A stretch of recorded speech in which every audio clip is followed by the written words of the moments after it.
Let's go Dolphins! We have some news to share with you in today's video. Chris Grier is keeping an eye on market opportunities, but he needs to be careful with spending. The Miami Dolphins need to get this year's signings right, otherwise it will be another wasted year. Before I start talking about this, I want to ask you something. What do you think of Chris Grier's performance as GM of the Dolphins? If you think he left a lot to be desired, and the Dolphins should look for another GM, hit the like button. If you think he did a good job, comment below with your opinion. In my opinion, he should have been fired. But unfortunately, that doesn't depend on us, right? Now let's get to the subject that's going on behind the scenes. The Miami Dolphins salary cap situation is clearer than ever, and it's time to explain everything to you, Dolphins fans. The NFL has officially informed teams of the expected cap for 2025, which will be between $277.5 million and $281.5 million per team. This is a significant increase from last year's cap, meaning teams have more financial flexibility heading into the offseason. But what does this mean for Miami specifically? Let's dive in. As of right now, the Dolphins' active salary cap spend stands at approximately $253.7 million.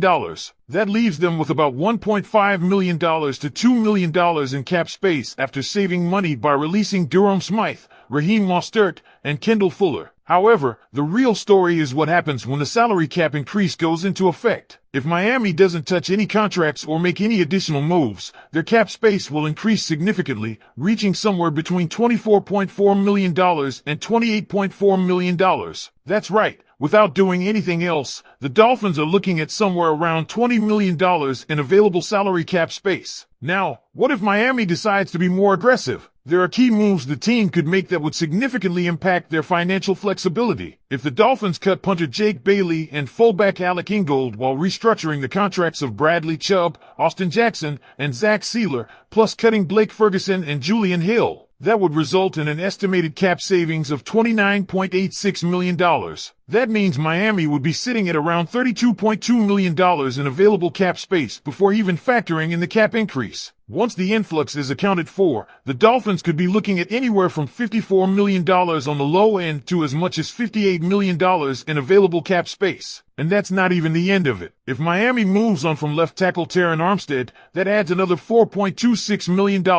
Cutting Bradley Chubb would free up another $1.27 million. The numbers keep climbing. The team's cap health looks solid, and even with a few smart decisions, they could enter free agency with a war chest of around $50 million, more than enough to be competitive in the market. Of course, the big question is whether Miami will make even more drastic moves. What about post-June 1st designations? If they were to trade Tyreek Hill after June 1st, they'd save nearly $6 million. Cutting Armstead after June 1st would free up $14.9 million, and parting ways with Chubb after June 1st would create a massive $19.6 million in cap relief. Now, there's a limit to how many post-June 1st cuts a team can designate, but the potential for even more cap relief is there. So what does this all mean? It means Miami is in a great position. The narrative that the Dolphins are in cap trouble simply isn't true. Compared to teams like the Saints, who are still buried deep in the negative, Miami is in a comfortable spot. They might not have the massive cap space of the New England Patriots, who are projected to go from $126 million to nearly $150 million,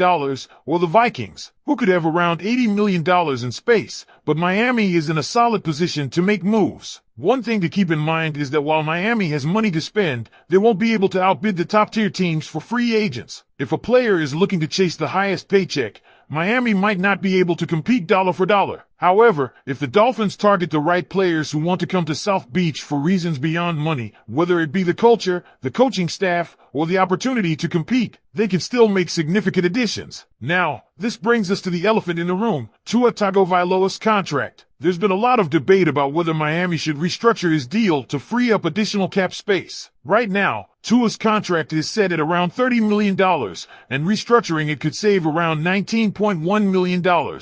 But doing so would lock him into Miami for the next 2 seasons, regardless of what happens with coaching changes or other future moves. That's why some argue it's best to leave his contract untouched for now and reassess next offseason. So where do you stand, Dolphins fans? What do you think Miami should do with this newfound financial flexibility? Should they be aggressive in making moves, or should they play it safe and focus on retaining key players? Drop your thoughts in the comments, and let's discuss. Now, let's take this conversation a step further and talk about what the Miami Dolphins should do with their cap space. We know they'll be sitting somewhere between $50 million and $58 million if they make those key moves. But the real question is, how should they spend it? First, let's talk about in-house decisions. Miami has several players set to hit free agency, and before they go after external talent, they need to decide which of their own guys they want to keep. Key free agents include defensive tackle Christian Wilkins, linebacker Andrew Van Ginkel, and safety Brandon Jones. Wilkins, in particular, is a massive question mark. He's coming off a career season and will command top-tier money on the open market. If Miami wants to keep him,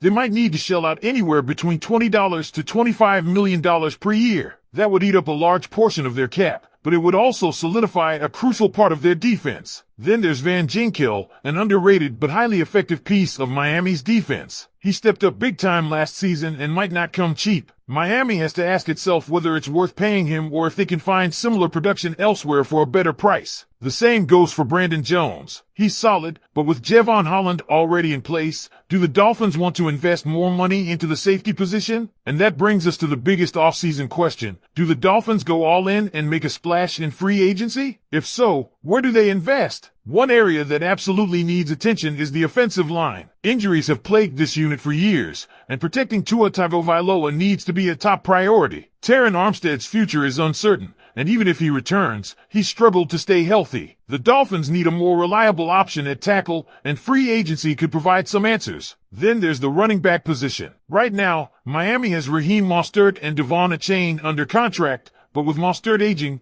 do they add another weapon in the backfield? The Dolphins' offense thrives when the run game is explosive, so don't be surprised if they target a dynamic, dual-threat back in free agency. Defensively, Miami needs to address the pass rush. If they move on from Bradley Chubb, they'll need to replace his production. Even if they keep him, depth is always a factor. And with Jaylon Phillips coming off a serious injury, Miami can't afford to go into next season without solid reinforcements on the edge. Another big topic is wide receiver. Right now, Miami is arguably the best duo in the NFL with Tyreek Hill and Jalen Waddle, but depth behind them is questionable. If Hill were to get injured or if Waddle missed time, the drop-off would be significant. Do the Dolphins use some of their cap space to bring in another quality wideout, or do they trust the draft to fill that need? And speaking of Tyreek Hill, what if the Dolphins actually consider moving on from him? Trading him post-June 1st would free up nearly $6 million in cap space. Now, I'm not saying Miami should do this, but with the way the NFL operates, anything is possible. Hill is still at the top of his game,